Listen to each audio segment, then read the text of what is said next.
Okay, I slam my. Hi, I'm Peps, Hi, I'm Grace, and we are here today to play Spill It.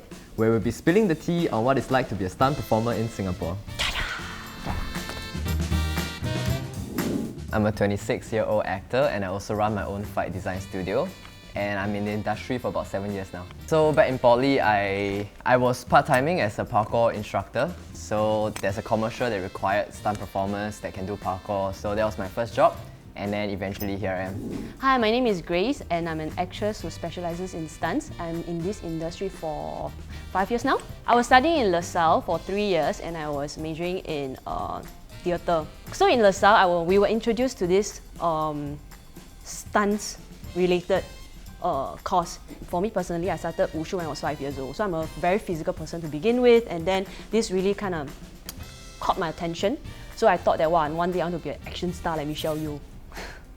To start the game, player will draw 5 question cards from the deck. Players will then take turns choosing a question card from their hand and ask the opponent. Players will also be given 3 action cards each, where they can skip, switch, or spill at any point of time. For skip, you skip the question. Switch, you get your opponent to answer instead.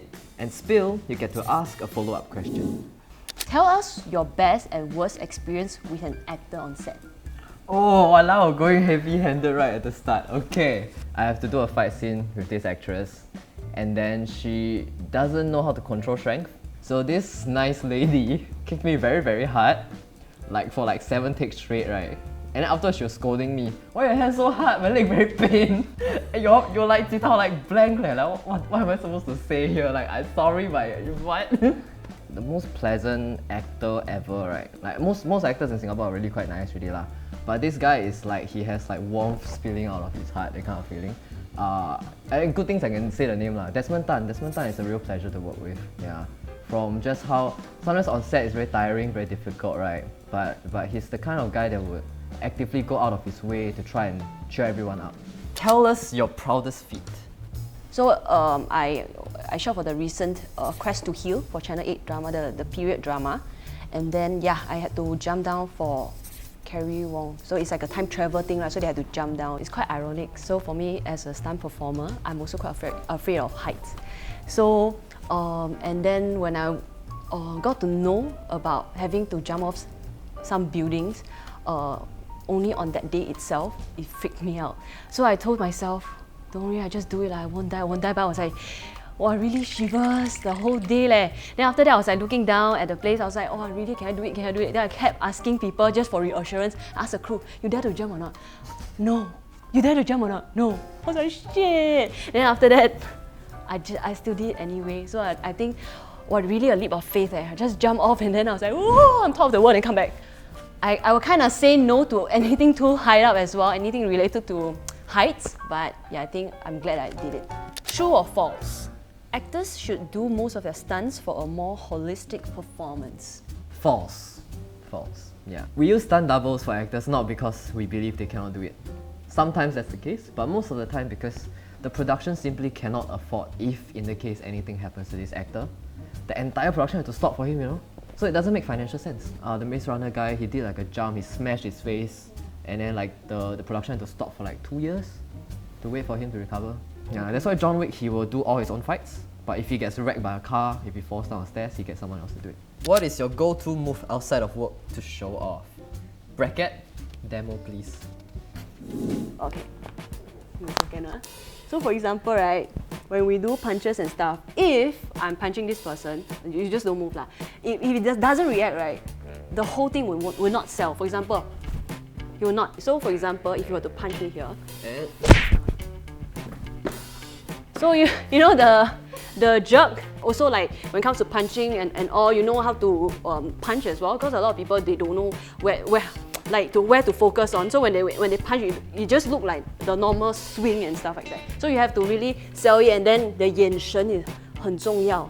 So it's like bam. You get it? Yeah? Do you feel it? Yeah, her punching form is one of the best in the business. You know, very thank you. Okay, now set music. When was your lowest point in your career? I'll say low point was there was this I'll just say like USS Halloween Horror Night as a stunt zombie. We had to roll down backwards down a flight of metal stairs that is slightly padded, but on the right side is all like those rough bricks. So if you roll down, you kena, right, your skin is gone. You have to roll like that? Yeah, backward. Because it's very narrow. And then the left side is a metal grill. So you have to zone back row and then not hit anything at the side, right? But we are wearing prosthetic masks. And then at the back, right, there's a padding on the floor, but like if you roll too far, it hit the wall lah. Yeah. We had to do that 70 times a night. And that's only half our job. And then like you're just like hoping you're not alive anymore. What's the craziest, most dangerous situation you have ever been in?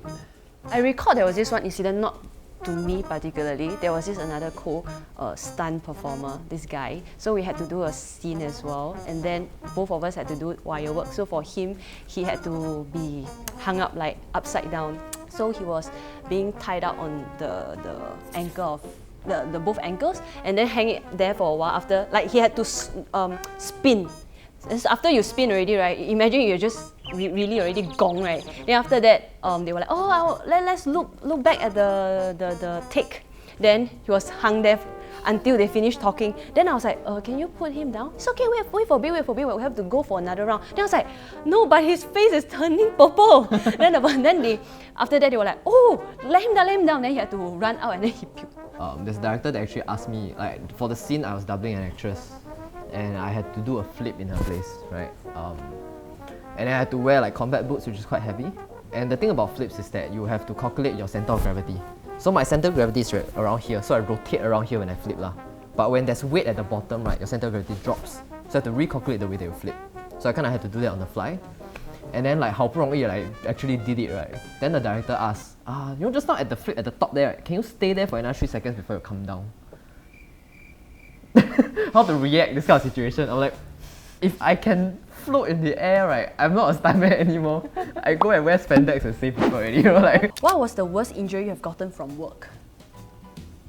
Okay, I'm just gonna use this one to switch to you because we all use this card. Yeah, I didn't have any very serious injuries at all. In short, what happened was I was pulled and then with a high speed and then wasn't really prepared and then slammed onto the wall and I got whiplashed and slipped disc on my L5 vertebrae and my C3 neck. So I just had to stop myself from doing stunts for about 6 to 8 months, something like that. The doctor actually told me that you're very, very lucky because with that kind of impact, you could have not be able to walk for the rest of your life. So that kind of made me think twice in terms of doing stunts for long term. So for now, I am not saying that I don't do at all. I do, but I'm quite choosy. Not because of I want to be, oh no, now I'm better or anything. It's just, I don't want to tell people, oh, I can do this, I can do that. When I can't do it, let the other person do. Where do you hope the local stunt scene will be like in 10 years' time? One baby step at a time. I just hope that in terms of like, people see a stunt person here with more respect and also probably the payment-wise will be better. Because right now the problem in the stunt scene is that the pay rate is not sustainable. It's very disheartening to see a lot of the most talented stunt people I know over the past 7 years quit and go full-time into unrelated fields. Full disclosure, a regular stuntman rate right now in Singapore on average MediaCorp productions, 150 a day to put your life at risk. And this rate has been there since the early 2000s. It has not risen. So that is a big problem that like my company is trying to fix lah. What is one thing people do not know about being a stunt performer? One big thing is that a lot of the pain and the contact is actually performed and choreographed. We only make contact very, very little times, probably 30% or less, right? Only 70% of the amount of time we are doing non-contact. And so things like punching, slapping, weapons, never use real weapons, hair pulling and strangling is actually also false. So actually, there's technique. Actually, we can show technique. We can show it lah. This way to this way, right? I'll just go, right? It kind of sells, and if you react with a bit more shake, yeah, and then she sells the acting like kind of works. Yeah. So for me in school, right, we were taught that pulling hair doesn't mean that you really pull the person's hair. So what we do is that we're just really doing this, and then I just place on it here, and then the person is the one like resisting and then I'm the one like that. Okay, I slap my this kind of feeling. So a lot of people thought that, oh wow, they're real, they pull the person's hair. Yeah. Oh, and then another fun fact is like you don't when you punch another person right on stunts, you don't go full on holding your fist like this, because I have accidentally punched someone's nose and then bled. So you have to. It's safer to do this something like this and a hollow. So when you really touch a person, right, he needs to know how to flex. So if this is in contact, like that. So you draw back is one thing. Another thing is when you hit the person, because it's hollow, right? It's not full on contact. So the person will not feel any pain. It's just literally like touch only. Yeah. Yeah, you can even kind of like, if her fabric is loose, right, she bend forward a bit and it's loose, I just flip the fabric and she reacts. Yeah. Yeah, so little tricks you can do to help your actors survive better. The final question. What is the most satisfying part of this job? I think it's the same as acting, is the result. So when you do it and all, yeah, you feel good about it, but the best satisfying part is when the show is out and then you're like, oh wow, I did well. Wow, I sold it again. Sales. Switch! I think that it comes in several stages.